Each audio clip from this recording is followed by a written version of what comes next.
Guys, just want to do a quick video on how to reset the oil maintenance light on any Focus RS after you change the oil. First, you're going to do, push in the ignition button for 2 seconds. Then you're going to push down on the brake pedal and the gas pedal at the same time. Hold that for a few seconds. You're going to see an indicator pop up that the oil reset is in progress right there. Keep holding it down for about another 10 to 15 seconds.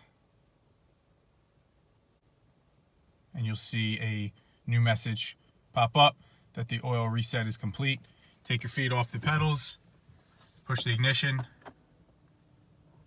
and then you're all good to go. Hope this helps anyone who has never done it before.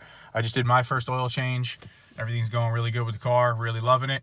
So heading off to the RS Academy in a couple months. Can't wait for that. Hope everyone's doing good. Have a good one.